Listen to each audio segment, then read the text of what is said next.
The bullet had grazed Della's side, leaving a burning trail of fire across her ribs. She pressed her hand against the wound, feeling the warmth of her own blood seeping through her fingers. The coordinates had been wrong, deliberately wrong, and now she was trapped in enemy territory with half of Romano's men hunting her through these narrow streets. Stupid, careless, deadly. Torello Della didn't make mistakes. But tonight, someone had fed her bad information, and she'd walked right into a trap. She'd taken down 6 men already, but there were more coming. She could hear their footsteps echoing through the alleyways, their shouts cutting through the night air. She ducked into a shadowed alcove, her vision swimming. The blood loss was making her dizzy. She needed to find shelter, somewhere to hide until her men could extract her. But every building looked hostile, every window a potential sniper's nest. The world tilted slightly. Della steadied herself against the brick wall, her fingers leaving crimson smears. She'd survived worse than this.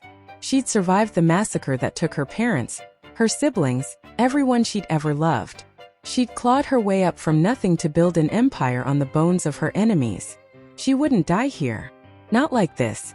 Della moved deeper into the alley, each step sending fresh waves of pain through her body.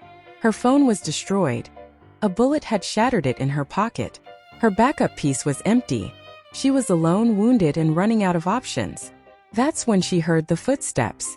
Light, quick, coming from the opposite end of the alley. Della pressed herself into the shadows, her hand instinctively reaching for a knife. If this was one of Romano's men, she'd take him down quietly and steal his phone. But the figure that rounded the corner wasn't a man.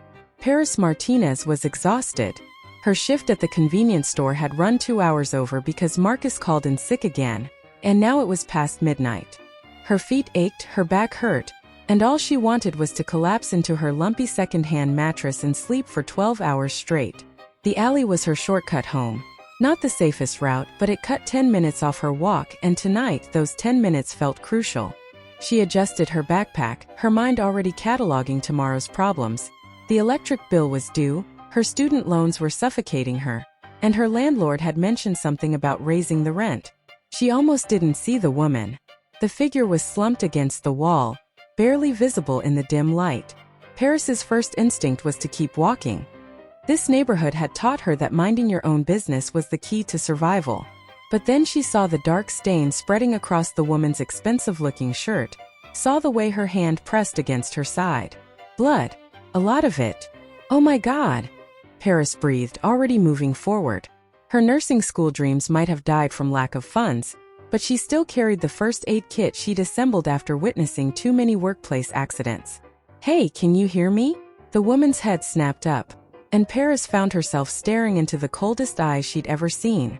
Deep brown, almost black in the shadows, and filled with a dangerous warning that made Paris's breath catch. Don't, the woman said, her voice rough but commanding. Walk away. Paris should have listened. Every survival instinct she possessed screamed at her to run. But she'd never been good at following her survival instincts. That's how she'd ended up with $50,000 in debt and no degree to show for it. You're bleeding, Paris said, crouching down despite the warning in those dark eyes. I can help. I said walk away. The woman's hand moved, and Paris caught the glint of metal. A knife. This is your only warning. Paris met those cold eyes steadily. You're going to bleed out if someone doesn't help you. I have bandages, antiseptic. Just let me help. For a long moment, the woman just stared at her. Paris could see her calculating, weighing her options. Then slowly, the woman lowered the knife. You're either very brave or very stupid, she said. Probably both, Paris admitted, already pulling out her first aid kit. Now hold still. She worked quickly, cleaning the wound as best she could in the dim light. It wasn't deep enough to be fatal, but it needed stitches. Paris used butterfly bandages to close it, then wrapped it tightly with gauze. The woman didn't make a sound the entire time, even when Paris pressed antiseptic into the open wound. She just watched with those unreadable eyes, her face a mask of cold composure. Paris's hands were shaking by the time she finished. Now that the adrenaline was wearing off, she was starting to realize what she'd done. Stopped to help a stranger who'd pulled a knife on her, in a dark alley in the worst part of town. Smart Paris. Real smart. There, she said, sitting back on her heels. That should hold until you can get proper medical attention. You really should go to a hospital. No hospitals, the woman said flatly. Paris nodded. She'd expected that answer. Then find a private doctor. That wound could get infected. She started packing up her supplies, eager to put some distance between herself and this dangerous stranger. But as she stood up, their eyes met again, and Paris felt something strange twist in her chest. It wasn't fear exactly, though she should have been afraid. It was something else, something that made her skin feel too tight and her heart beat too fast. The woman was beautiful in a cold, sharp way, like a knife edge catching the light. Her blonde hair was matted with sweat and blood, her expensive clothes torn and dirty, but even wounded and hunted, she radiated a kind of lethal grace that made Paris's mouth go dry. "Thank you," the woman said, and Paris heard the surprise in her voice, as if gratitude was a foreign concept. "You're welcome," Paris managed. "Be more careful." She turned to leave, needing to escape before she did something else stupid. But she felt those dark eyes on her back, burning into her like a brand, as she hurried down the alley and into the safety of the street beyond. Paris didn't look back. She couldn't. Something told her that if she looked back, if she met those eyes one more time, she'd be pulled into something she couldn't escape. She had no way of knowing that it was already too late, that in those few minutes of treating a stranger's wounds, she collided with a force that would tilt her entire world off its axis. Behind her, still slumped in the shadows, Torello Della watched her go. She pressed her hand against the fresh bandages, feeling the competent way they'd been applied, remembering the steady hands and fearless eyes. No one had touched her with such care in years. Decades, maybe. People touched her with fear, with lust, with greed. But this stranger, this small, tired woman with her cheap backpack and her ridiculous first aid kit, had touched her with simple human kindness, expecting nothing in return. Della didn't know the woman's name, didn't know anything about her. But as she pushed herself to her feet and moved deeper into the shadows to wait for her extraction team, she knew one thing with absolute certainty. She would find her again. Paris tried to forget about the woman in the alley. She really did.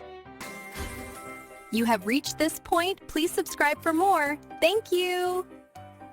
She went to work the next day, her shift at the convenience store bleeding into another 12-hour marathon of scanning items and dealing with difficult customers. She paid her overdue electric bill, ate ramen for dinner, and told herself that the encounter had been nothing, just another strange moment in a city full of strange moments. But she couldn't stop thinking about those eyes, cold and dark and somehow hungry, as if the woman had been starving for something Paris couldn't name. On the third day after the encounter, Paris noticed the car. It was a sleek black Mercedes, completely out of place in her run-down neighborhood. It was parked across from the convenience store when she arrived for her shift, and it was still there when she left. The windows were tinted too dark to see inside, but Paris felt the weight of someone's attention on her skin. She told herself she was being paranoid. But the next day the car was back. And the day after that. On the fifth day a different car appeared. A black SUV this time, parked in a different spot but clearly watching the same target. Paris felt her stomach knot with anxiety. She knew what this meant, even if she didn't want to admit it. The woman from the alley had found her. Paris wasn't sure if she should be flattered or terrified.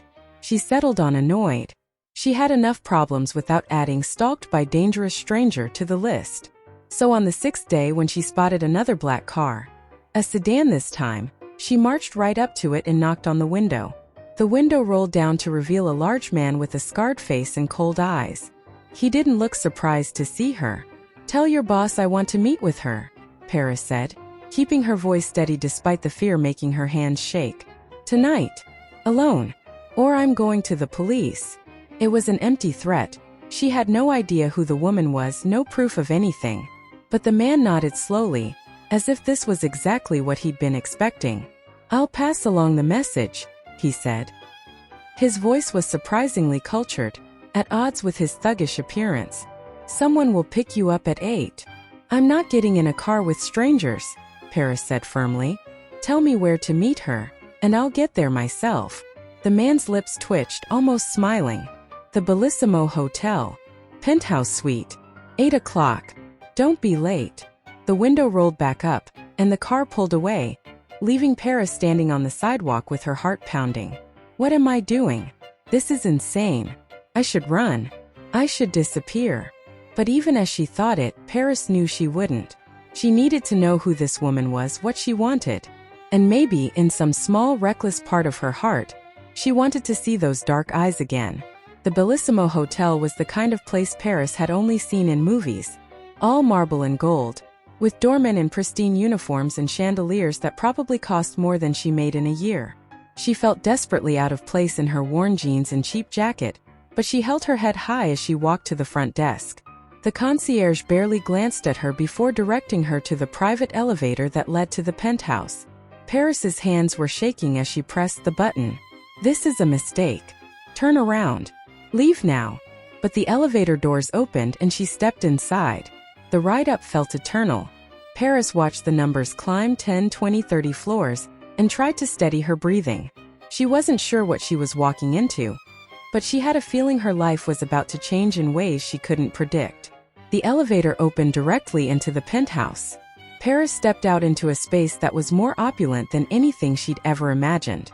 Floor-to-ceiling windows overlooked the city, the lights glittering like fallen stars. The furniture was all sleek lines and expensive fabrics, the art on the walls probably worth more than her entire apartment building. And standing by the window, silhouetted against the city lights, was the woman from the alley. She'd cleaned up since their last encounter. Her blonde hair was pulled back in a sleek ponytail, her clothes clearly custom-tailored. She looked different without the blood and the desperation. More composed, more dangerous. But those eyes were the same. Dark and cold and somehow hungry. You came, the woman said, turning to face her fully. I wasn't sure you would. I came to tell you to stop stalking me, Paris said, trying to sound braver than she felt. I helped you because you were hurt, not because I wanted. Whatever this is. The woman's lips curved in something that wasn't quite a smile. You helped me without knowing who I was. That was either very brave or very foolish. So I've been told, Paris muttered. Look, I don't know what you want from me, but I want to know your name. The simple request caught Paris off guard. What? Your name, the woman repeated, moving closer. She moved like a predator, all grace and controlled power. You saved my life, and I don't even know your name. Paris swallowed hard. The woman was close enough now that she could smell her perfume, something expensive and subtly intoxicating. Paris. Paris Martinez. Paris, the woman repeated, as if tasting the word. I'm Torello Della, but you can call me Della. The name meant nothing to Paris, but the way Della said it suggested it should. Paris filed that away for later research. Okay, Della. Now that we've exchanged names, can you please call off your surveillance team? I'm not a threat to you. No, Della agreed. You're not a threat, but you're also not safe. I was perfectly safe until you showed up in my life, Paris pointed out. Were you? Della moved even closer, and Paris found herself backing up until she hit the wall. Della braced one hand beside her head, leaning in. Tell me, Paris, do you always walk through dangerous alleys alone at midnight? Do you always stop to help bleeding strangers who pull knives on you? Paris's breath caught. This close, she could see the flecks of gold in Della's dark eyes, could feel the heat radiating from her body. I was just trying to help. I know, Della said softly. That's what makes you dangerous. I don't understand. No one has helped me without expecting something in return in a very long time, Della said. Her free hand came up, fingertips brushing Paris's cheek with surprising gentleness. No one has looked at me the way you did. Like I was just a person who needed help, not a monster or an opportunity. Paris should have been afraid. Every instinct screamed at her to push Della away, to run. But instead, she found herself leaning into that touch, her eyes fluttering closed for just a moment. I still don't understand what you want from me, she whispered. Neither do I, Della admitted. But I'm going to figure it out. And until I do, my men will continue to watch over you. Consider it payment for saving my life. I don't need protection. Everyone needs protection, Paris. Especially people who are brave enough to help dangerous strangers in dark alleys. Della pulled back, leaving Paris feeling strangely bereft. Now, let's discuss the terms of our arrangement. Arrangement. Paris echoed, still trying to catch her breath.